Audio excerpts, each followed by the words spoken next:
Sergeant TOMÁS, and he will also be reading the statement. Good morning. Boyle Heights Alliance Against Art Washing and Displacement is a coalition of residents, artists, workers, immigrants, families, students, seniors, and tenants fighting against the displacement of residents and local businesses from Boyle Heights. b.h.a.a.d consists of multi-ethnic, multi-generational, and LGBTQ community members.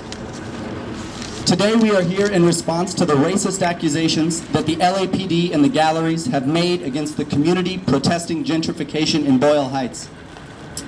The LAPD, together with the gallery owners, artists, and investors, have chosen to declare a hate crime investigation because of a single act of graffiti on a gallery door. While we don't know who the graffiti artist was, we're here to say that the notion that this is a hate crime against white people is a cynical manipulation. The police are not here for justice. They're looking for a time and place to start harassing activists. As white people, we don't interpret "fuck white art" as a personal threat. We understand it as a statement about white supremacy and how contemporary art serves its purposes. Art that is inaccessible and alien to the community and serves the ends of capitalist development and speculative investment. We know that an influx of white people is an indication of an influx of wealth, increasing property values, and inevitable displacement. We understand "fuck white art" in this context as a political statement against the role that bourgeois art plays in the process of gentrification. We're standing here about a mile from where 14-year-old Boyle Heights youth Jesse Romero was shot and killed by the LAPD this year. Jesse Romero was murdered by the police because someone called him in for tagging.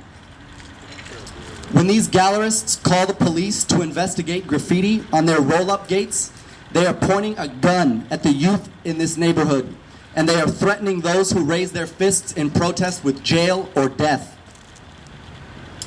By collaborating with the police, these out-of-touch gallerists are agreeing to intimidate the neighborhood and silence dissent. They have decided that it's more important to protect private property and the monetary value of their real estate investments than the people of this community.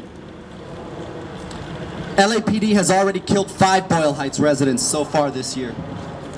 The recent accusations leveled at this community make it crystal clear whose interests the LAPD exists to serve. When the historic murals of this community are defaced, the LAPD does not declare a hate crimes investigation.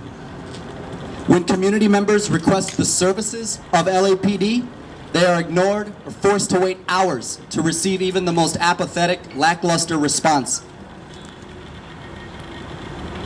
The job of LAPD is not to service the communities that they exist, where they exist, but to pave the way for capital and profit making. When galleries and other developments move into this community, LAPD exists to facilitate their entry and their domination. And before this, LAPD patrolled this community to generate profits for a prison system. It is a horrible irony that the LAPD would be pursuing a hate crime investigation against the brown working class members of this community, when they themselves are perpetrators of the most vicious hate crimes that occur here. Chaining up the youth and throwing them into prison is a hate crime. The daily harassment that this community faces on the street is a hate crime. LAPD checkpoints and ICE deportations are a hate crime. The murder of Jesse Romero was a hate crime.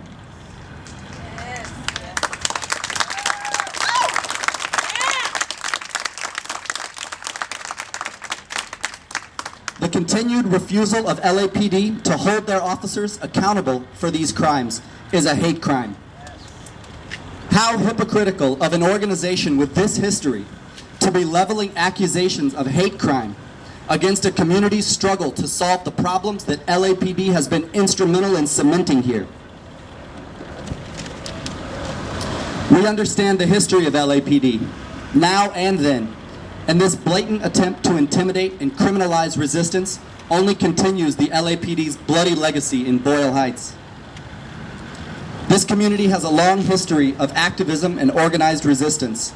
including the multicultural coalition that protested the construction of the Golden State Freeway, the Chicano student movement of the late 1960s, the mothers of East LA who fought tooth and nail to stop the construction of a prison and an incinerator in neighboring Vernon, and the mothers who fought against police abuse in Ramona Gardens and Pico Aliso in the 1990s. The members of Unión de Vecinos and their neighbors who are active in this struggle against gentrification today have been working for decades to improve this neighborhood. They have facilitated and negotiated truces. They have disarmed gangs, and they've walked the neighborhood bringing peace. When the buildings these galleries occupy today were still factories, they marched on them, demanding jobs for their youth. The galleries and other forces of gentrification are looting the value that this community built with an investment of blood, sweat, tears, and their resilience. We are not here to initiate another argument about what gentrification is and what gentrification is not. We have made this position clear in a number of statements, and our purpose here today is to address the ludicrous hate crime allegations. We feel we have done this sufficiently, and our demand on the art galleries remains the same. Get out.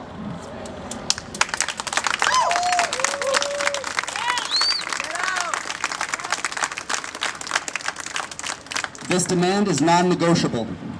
Your presence in this community will increase property values.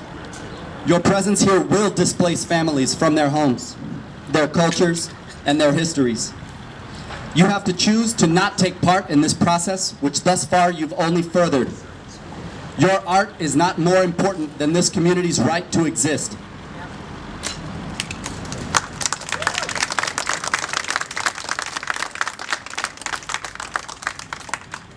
This community is more powerful than your investors, your board members, your clientele, and your army of police. You must choose to remove yourself from this community or come into escalating confrontation with this community's survival impulses. Our demands are clear. Every day that you refuse to leave makes your response to these demands clear as well. We knew who you were when we started this fight. We expected intimidation and threats. Intimidation and threats are not going to stop us. Aquí estamos y no nos vamos.